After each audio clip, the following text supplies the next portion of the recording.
And excellent. It's so nice to meet you. Thank you for taking the time to talk to me today. Well, I appreciate the invitation and I'm happy to be here with you. Absolutely. I wanted to begin by asking you about your participation in this year's National Memorial Day concert. I know you've participated in it in the past, and obviously this year is a little different than past years. Can you talk about your involvement and why was it important to you personally to be involved in this project? Yes, it's true. Well, I'm from Washington, D.C., so it's in my hometown. But I think that with everything that's happened, with everything that we've seen happen in the world, with all that we have all lived through, with pandemics on many different levels,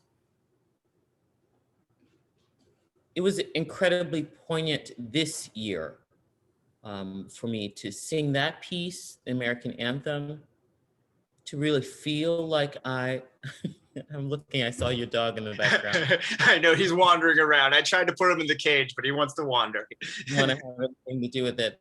The words of that song in particular, to have that overlooking the Capitol after everything that happened with the insurrection on January 6th, with this reckoning that's happening there in terms of the race relations in America, I will tell you, it's one of the it's one of the few times that I have felt completely and wholly American. So that's why it's been important to me. I felt that for the very first time in my life after 9/11. Actually, that's not true. I'll tell you another time. I was a student at participating in an exchange program. And I was 15 years old and I was living in Germany with a German family. And I overheard my German mother on the phone one morning and she said, "We have an American staying with us." And the way she said it, like that was something we have an American staying with us. And I could feel that. I could feel that incredible sense of pride. And I'd not felt like an American in America. And so it wasn't until I was in Germany that I really felt that sense of belonging and that who I was in the world was something of note, something that I could really be proud of. I've always been proud of who I am and certainly who I continue to become, but that was not the feeling that I had growing up as I did in the time that I did as an African-American girl growing up in America. The other time was after 9/11. When that happened, it felt like the playing field was leveled, like we were all in the same boat. And that was, even though it was a horrific time, it was, and the same thing I can say about the pandemic too, horrific for so many people. But it was a time that felt like the playing field was cleared and we were all coming from the same place. So it felt very, very different to me to participate in the Memorial Day celebration. As a person from Washington, D.C., as an African-American woman, all that represents after everything that with the, overlooking the Capitol, with all that we've lived through, made it so much more of a poignant moment for me. I'm always excited and always humbled and always feel incredibly blessed to be asked to be a part of those wonderful events. But this year in particular felt really, really special. Yeah. And of course, doing it virtually this year, I just wanted to ask you sort of about that experience for you. Where did you, if you are allowed to say, where did you perform your song? What location? What was doing it virtually like for you this year, having done it so many times in person before? I guess that by the time we actually did that, we'd done so many things virtually by that time It's whenever you perform, it's always work. You're always performing. Um, you know, some people said in the very beginning when we were performing in empty theaters that that felt really foreign, and it felt like a, you know, a huge hole. I didn't, that wasn't my experience. That's never been my experience. Whenever I have the opportunity and the privilege to perform, I, I feel that it blesses me, that it blesses my life, that it makes me a better human being, for having done it. And I've always felt that way, whether I was at the Metropolitan Opera or I was in, you know, a church, or I was in a theater with a small group of people, or I was doing a house concert somewhere. I've always considered that to be able to stand up there and to have the attention of people, to have a message that you want to impart, is one of privilege. So um, it didn't feel weird to me. It didn't feel foreign to me at all. There's still the same amount of pressure. Actually, there's more pressure in some ways, because when you're performing in front of a live audience, you get one chance to do it. And I think that one of the things that we've seen a lot during this pandemic is that for singers, we've had to hear us. I'm one of those singers, I just cannot listen to myself sing. If you want to torture me and make me lose my mind, put me in a room with my own singing, right? So I think that during this time of stillness, we've all had to, certainly singers had to listen to ourselves a lot. We've had to become our own, recording engineers, and had to record and submit a lot of video submissions. And so that means that you listen, and particularly for classical artists, you know, we are trained to be incredibly discriminating, and it is a refined art form. So one little thing, this one shadow of a vowel this way, or wasn't a clean onset, and all of those things are maddening. So can I do that again? Can I do it again? Can I do it again? And I think that when you're, particularly where television is concerned, you're on somebody else's time.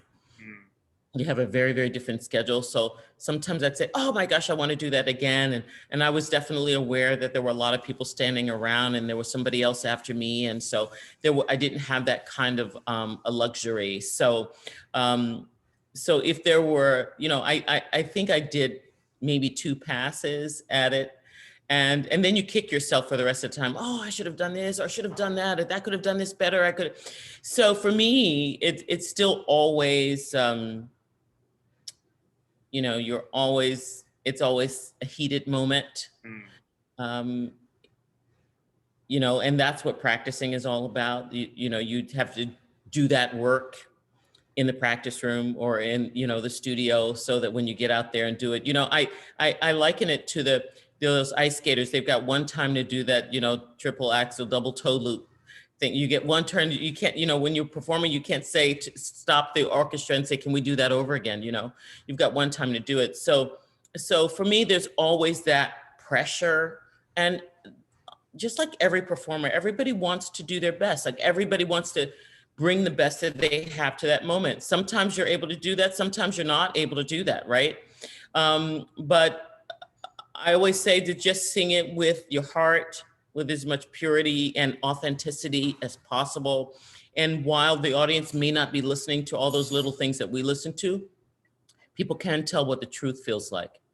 Everybody knows what that feels like. Everybody knows when you are up there and you have something to say, and you say that honestly, and with great purity. So for me, that's always the work. That's always the work, is to be able to get out of the way, let the music itself communicate itself, because music is this universal language, right? It has this power to transcend everything, and it has this power to be able to speak to that which we cannot define, which we cannot explain. So for me, standing up there in my hometown, overlooking, the Capitol, was a moment of tremendous honor, singing a wonderful song written by a very dear friend of mine that has such powerful words. It was an honor. Well, let me ask you about the song because I do understand that American Anthem does have a special meaning for you, as well as for President Biden. He actually quoted it in his inaugural speech. Could you talk a little bit about the importance the song has to you and what that meant to you when you heard President Biden say that? When he said that in the inaugural speech, I jumped out of my chair. I started screaming. I was doing the hallelujah dance around the living room. I called Gene Shear, who's the composer, and I said, "Did you just hear that? Did you hear? He's talking about our song. He's talking about our song." So that was just terrific. And I had sung that song for the memorial service of the late Ruth Bader Ginsburg, and then President-elect Biden and President-elect, the Vice President Harris, Kamala Harris, was in attendance. So they heard that song, and he came up to me after the service, and he said, "Oh, I love that song. What is that song?" And so we had a chance to chat a little bit and talk about the piece. And he said how meaningful it was to him. When he quoted that at the inauguration, I almost passed out. I couldn't believe it. It was terrific, terrific, terrific moment. Yeah, you mentioned your friend Ruth Bader Ginsburg, and I know she was a lover of opera, and that you became friends. Could you talk a little bit about that friendship and just the legacy that she left behind? Oh my gosh, how much time do we have for that? The legacy she's left behind. I was telling my daughter the other day, I said, the fact that you can use your debit card, do you know who you have to thank for that? You have to thank RBG for that. She was just a powerhouse of a woman who changed the world for everybody. And I was fortunate enough to know her and to be loved by her and to have felt her love. We had many, many, many, many moments together in Washington, D.C. I have sung a lot in this area. It's my hometown. And so she's always was always at the opera, always at concerts. She requested me often at a lot of her events. She had me at the Supreme Court 3 times for recitals and lots of different events that she did. She asked for me specifically. So when, she became a friend of our family. She invited my daughter's school to Chambers to come and talk about the Constitution. And when my husband was ill some years ago, waiting for for his heart transplant, she would send us video messages, and just a magnificent human being and a fighter till the very, very end. So we all certainly owe her a great debt of gratitude. I was one of the joys of my life to have known her and to have been loved by her. And, we know she said herself that going to the theater was one place where she could go and forget about all of the things that she had to concern herself with on a daily basis, that she could sort of allow herself to get pulled into the story. So I was happy about that for her. But there's a story that I've shared a lot. She was also someone who had my back, as it were. I did a production of Massenet's Don Quixote with Washington Opera. And this particular character Dulcinea that I was singing had, it was a little bit like a cartoon character. She had a really fiery red wig on, and all the costumes were exaggerated. And so we'd done a performance. And then the next performance I came in, the wig master came in and brought me a different wig. And I said, "Why are we changing it?" They said, "Because Justice Ginsburg was in the audience." And she said, "I do not like that. Get that off of her head right now." So I appreciated that she had my back in that situation. But when she speaks, everybody listens, because we've seen her on both sides of the proscenium arch, right? In the audience and also on stage, which she's a great, great lover. And then, of course, there was the opera that was written for her, Scalia Ginsburg. So she left us with a tremendous legacy. Absolutely. Right. Yeah, absolutely. Well, I also wanted to ask you about the foundation that you began last year. Could you talk a little bit about that and sort of the goals for the foundation? Well, that story is long. It's a long story. There's much to tell, much to share. But the purpose of our foundation now is really to educate and to illuminate and to actively counter the systemic entrenched traditions that have excluded singers based on anything other than excellence, on anything other than excellence. So we have been inspired by the voice and the work and legacy of the great American hero Mary Cardwell Dawson. Mary Cardwell Dawson was a singer.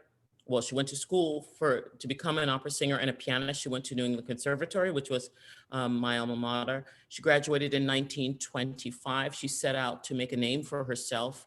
But at that time, racism really paralyzed any possibility of her having a career. So she went to Pittsburgh and she started her own opera company. And this opera company gave jobs to so many artists, you know, for the instrumentalists, conductors, dancers, designers. And she took the opera company all over the place. And believe it or not, before Marian Anderson sang at the Metropolitan Opera, she brought the National Negro Opera Company to the Metropolitan Opera because she convinced them to let her rent the theater. So it was the first time that the Metropolitan Opera had allowed an independent opera company to come in and use the theater. So they rented the theater. And she was just like RBG, a great dynamo, a tiny woman also, but mighty and powerful and would not take no for an answer. So she ran this, what was called the National Negro Opera Company. Then inside of this building that was multi-purposed. So she had a music school. She taught kids in Pittsburgh in the Homewood section piano and voice, and she taught languages and stage direction, one of which was Robert McFerrin, who's the father of Bobby McFerrin. Wow. Jamal, that's right. Henry Boatwright, lots of wonderful luminaries that launched the careers of so many other musicians. And then it was also an access house. So that was during the time that African Americans the hotels were still segregated. So they weren't allowed to stay in the hotel. So when jazz giants like Duke Ellington, like Cab Calloway, like Lena Horne, Sarah Vaughan, all those guys would stay at the National Opera House. And so now this opera house is in Pittsburgh and is on the verge of collapse, about to really fall over. And so along with its owner, Janae Solomon, we at the Denyce Graves Foundation are taking a lead position in terms of raising awareness and fundraising to restore this opera house, this national monument, because it has been recognized by the National Preservation Society and the museums as a national monument. It's placed #1 on the most endangered monuments in America. So we have been working to raise awareness and to raise funds to rebuild the Opera House. And then one of the things that we want to do with the Denyce Graves Foundation is the programming that will happen in the house. So we know that we have to also get an endowment so that we secure the future of the house, and that that restores to its prominence what the Opera House was and the legacy of Mary Cardwell Dawson. So our foundation is primarily concerned with hidden figures. We are concerned with lifting the voices up out of the past and having that inspire the voices of the future. We have different programs that we are working with hidden figures. It's our hope to curate exhibits like that of Mary Cardwell Dawson, where we know the Library of Congress has a lot of her artifacts, and other wonderful singers like her who have disappeared from the history books, right? Elizabeth Taylor Greenfeld or Ciceretta Jones, Dorothy Maynard, lots of these wonderful, wonderful, great American heroes. And Mary Cardwell Dawson was known as the first woman of opera. She was an impresario. She gave work to so many artists and launched the careers of so many people, and people don't even know about her, or don't even know. But fortunately, we have still standing, barely, but still standing, the National Opera House in Pittsburgh. And so we will see this restored and return to its full glory. So that's one of our main focuses at the Denyce Graves Foundation, is our focus now on Mary Cardwell Dawson and hidden figures like her. So we're interested in American history and telling the complete story. the complete story of American history. You know, there's so much, because, you know, it's all one thing. It's not just Black history, it's American history, right? So that's what we are concerned with. And we're really proud of the work that we're doing. And we're young, we're just getting out there, but we're getting a lot of support. And so we're incredibly, we're driven, and we feel like we're on a mighty crusade here, so. Well, that's excellent, and congratulations on everything. That's wonderful, and thank you so much for taking the time to talk to me today. And best of luck this weekend with everything. I'm sure it's going to be fantastic. I can't wait to hear you. Oh my gosh, I'm looking forward to it as well. Thank you for having me, and thank you for doing this story and allowing me to amplify the work that's being done on behalf of Hidden Figures of our foundation, and to speak about the wonderful work of Jean Shear and the American Anthem song, and some of our great heroes, RBG and Mary Caldwell Dawson. So thank you for this opportunity. Of course, of course. Have a great weekend. Thank you so much. Thank you. Thank you very much. Bye. Bye-bye.